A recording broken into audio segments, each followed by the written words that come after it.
ನಾನು ಹಣೆ ಬರಹದಲ್ಲಿ ನಂಬಿಕೆ ಇಟ್ಟಿಲ್ಲ. ಯಾರು ಬರೆದಿದ್ದು ಬ್ರಹ್ಮ ಬರೆದಿದ್ದಾರೆ. ಈಗ ನಮ್ಮ ಮನೆಯಲ್ಲಿ 6 ಜನ ಮಕ್ಕಳು ನಾವು. ನಮ್ಮ ಅಪ್ಪನಿಗೆ ನಮ್ಮಪ್ಪ ವಿದ್ಯಾವಂತ, ನಮ್ಮವ್ವ ಅವಿದ್ಯಾವಂತೆ. ಅವ್ರು ಯಾರು ಓದಿರಲಿಲ್ಲ.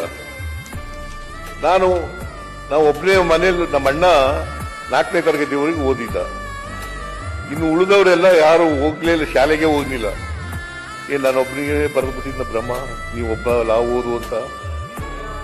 ನೀವು ಮುಖ್ಯಮಂತ್ರಿ ಹೇಗಾಗ್ತೀರಿ ಸರ್? ಕಾಂಗ್ರೆಸ್ ಅಲ್ಲಿ ಬಂದು ಸರ್ 10 ವರ್ಷಕ್ಕೆ ನೀವು ಏನ್ ಸರ್ ವಿರೋಧ ಪಕ್ಷದ ನಾಯಕರು 2 ಬಾರಿ ಆದ್ರಿ, 2 ಬಾರಿ ಮುಖ್ಯಮಂತ್ರಿ ಆದ್ರಿ, ನಿಮ್ಮಲ್ಲಿ ಭಾಗ್ಯ ಇತ್ತು. ಆದ್ರೆ ನೀವು ಕರ್ಮ ಸಿದ್ಧಾಂತನೇ ನಂಬಲ್ಲ ಅಂದ್ರೆ ಹೇಗೆ ಸರ್?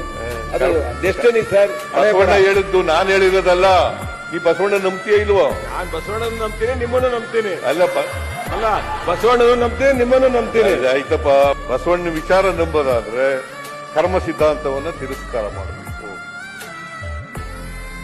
ನಂಬ್ಕತೀನಿ, ಕರ್ಮ ಸಿದ್ಧಾಂತನೂ ನಂಬ್ಕತೀನಿ ಅಂದ್ರೆ ಹೆಂಗೆ? ಹೇಳ್ತಾ ಇದ್ದೀನಪ್ಪ ಅಧ್ಯಕ್ಷರೇ. ಈಗ ನೀವು ನಿಶಕ್ತಿ ಆಗಿದ್ದೀರಿ ಅಂತಂದಾಗ ಅರ್ಧ ಗಂಟೆಲಿ ಮುಗಿಸ್ಬಿಡ್ತೀರಿ ಅಂತ ಅನ್ಕೊಂಡೆ. ನಿಮ್ಮ ರಾಜಕೀಯ ನಿಶಕ್ತಿಯೂ ಆಗಿಲ್ಲ ಇದರಲ್ಲಿ, ದೇಹ ನಿಶಕ್ತಿಯೂ ಆಗಿಲ್ಲ ಇದರಲ್ಲಿ. ನೋಡಿದ್ರೆ ಬಹಳ ಗಟ್ಟಿಮುಟ್ಟಾಗಿದ್ದಂಗೆ ಕಾಣ್ತಾ ಇದೆ ನನಗೆ.